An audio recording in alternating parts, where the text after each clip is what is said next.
This video is about how to lead an effective meeting. A meeting that gets you the results you want in the meeting and afterwards. It's based on my book, How to Lead an Effective Meeting. I'll take you through the major topics of the book and give you a meeting structure you can use. An effective meeting consists of 5 phases: preparation, invitation, agenda, delivery, follow-up. The first phase, preparation, consists of purpose and intended results, why hold a meeting, whom to invite, and venue. Get as clear as possible about what you want to accomplish. Write down the purpose of your meeting, put it aside, come back in a few hours and reread it. What you thought was crystal clear may not be. You will find ways to sharpen and clarify what you want. The 4 principal reasons to hold a meeting are to produce action, build relationships, establish alignment, or share information. The best reason to hold a meeting is to produce action. The worst reason is to share information. There are countless ways to do that more efficiently.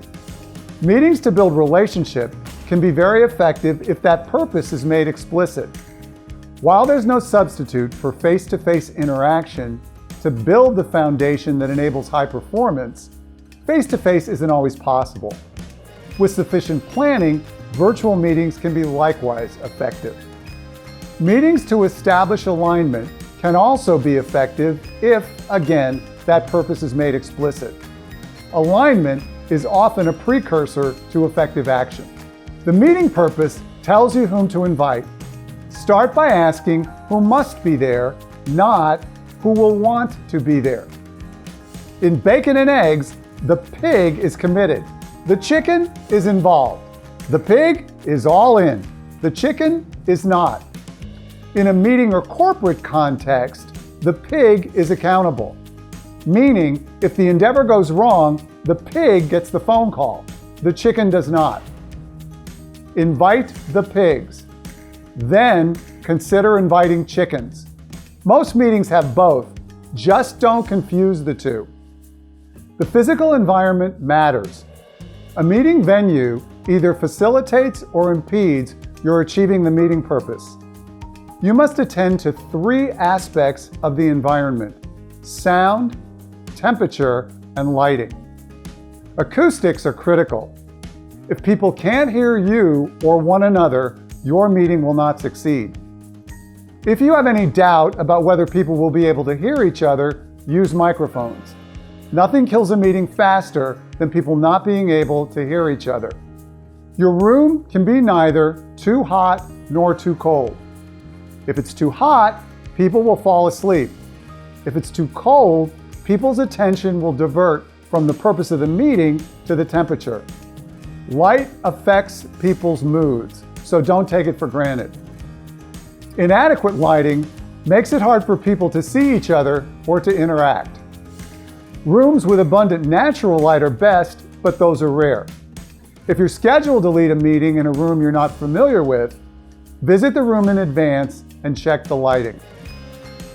For an online or virtual meeting, select the meeting platform, Zoom, Microsoft Teams, or whatever works for your audience. Check your internet connection so that you ensure it's reliable and doesn't quit during your meeting. Position your computer camera at or near eye level so that it's directly in front of you. During the meeting, stay close to the camera and look directly into it so that people see you versus the room you're in. Invitation is setting the stage and teeing up what you want to get done. Schedule your meeting as far in advance as you can. There is no perfect date and time. Consider your audience, but don't try to find a time that works for everyone. Invite attendees every way you can. Don't worry about bombarding people. They're already bombarded, and you have to stand out. To maximize attendance, maximize ease of attendance. Be as specific about your time and location as possible. State the meeting purpose clearly so that people know what you intend and why you're requesting their time. In a very real sense, your meeting starts with the invitation as you direct people's attention to your outcome. A meeting is most productive when people arrive prepared. Send any pre-work in advance. Do everything you can to ensure that people show up with the information they need. The heart of a meeting is the agenda. The best agendas have purpose and intended results written at the top. There should be a clear link between the purpose and every item on the agenda. Consider introductions for a meeting of about 15 when people don't know each other. Brief introductions help everybody focus on the meeting outcome, not on the other people in the room. Rules of the road may be a good idea. They establish parameters for how the meeting will be conducted. My book has examples such as talk straight, say what you mean, and mean what you say. One of the biggest challenges is timing. How long to devote to a topic is an art, not a science. Make your best guess and stick as close to it as you can. How you deliver your meeting will enhance or undercut your chances of success. To maximize the odds in your favor, start on time. It conveys professionalism and signals you mean business and intend that the meeting succeed. Whenever feasible, account for who's expected to attend, so people don't divert their focus from the meeting purpose to who's absent and why. Distribute the agenda or display it on an overhead, even if you've sent it in advance. This allows people to partner with you in achieving the purpose of the meeting. Read the purpose out loud. Pause and make sure everyone understands it. Then, go over major sections and note the ending time. The opening of any meeting is the hardest part. Before the meeting, write down your first 2 or 3 sentences. Memorize them. Start the meeting with those sentences so your attention is on your attendees, not on what you're going to say. Stick to your timeline. This is where the meeting purpose is invaluable. If the discussion is moving you towards your objective, let it proceed. If it isn't, stop it diplomatically and steer it back on course by referring back to the purpose of the meeting. Never pretend you're sticking to the agenda when you're not. If time on a topic runs over and you don't say so, it calls into question the design of the meeting and your ability to run it. Designate someone to take meeting notes.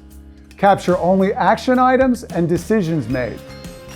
You may want to pause midway through your agenda, refer to the purpose, and ask people if the meeting's on track. If it is, people will say so. If it isn't, you find out sooner rather than later, and you can course correct.